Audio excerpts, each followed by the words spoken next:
বিদায় হয়ে গিয়েছে। আওয়ামী লীগকে পুনর্বাসন কারা কারা করবেন বা করতে চান, এখন সেইটা হচ্ছে আলোচনার বিষয়। অন্তর্বর্তীকালীন সরকারের উপদেষ্টা পরিষদ থেকে পদত্যাগ করেছেন তথ্য ও সম্প্রচার মন্ত্রণালয়ের উপদেষ্টা নাহিদ ইসলাম। মঙ্গলবার দুপুরে রাষ্ট্রীয় অতিথি ভবন যমুনায় উপদেষ্টা পরিষদের অনানুষ্ঠানিক বৈঠক শেষে তিনি পদত্যাগের কথা জানান বলে জানা গেছে। মঙ্গলবার প্রধান উপদেষ্টার বাসভবনে উপদেষ্টা পরিষদের জরুরি সভায় প্রধান উপদেষ্টার কাছে পদত্যাগপত্র জমা দিয়েছেন নাহিদ। প্রধান উপদেষ্টার কার্যালয় সূত্রে জানা গেছে এ তথ্য।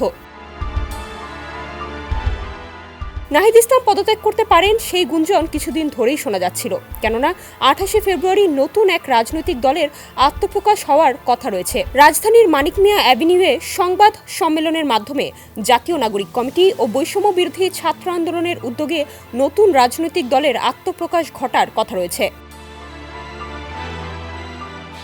বৈষম্য বিরোধী ছাত্র আন্দোলন ও জাতীয় নাগরিক কমিটি নতুন এই রাজনৈতিক দল গঠন করছে। এ দলের নেতৃত্ব দেবেন নাহিদ ইসলাম, আর সে কারণেই তিনি উপদেষ্টার পদ থেকে পদত্যাগ করেছেন বলে ধারণা করা হচ্ছে। এর আগে অন্তর্বর্তী সরকারের উপদেষ্টা পরিষদের সদস্যরা ডক্টর মোহাম্মদ ইউনূসের নেতৃত্বে অনির্ধারিত বৈঠকে বসেন।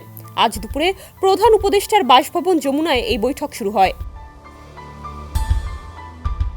গেল রোববার সন্ধ্যায় হঠাৎ খবর ছড়িয়ে পড়ে নতুন দলে যোগ দেওয়ার জন্য উপদেষ্টার পদ থেকে পদত্যাগ করেছেন নাহিদ ইসলাম। পরে সে সময় তিনি বলেন, এখনও পদত্যাগ করিনি, যে খবর ছড়িয়েছে সেটা গুজব।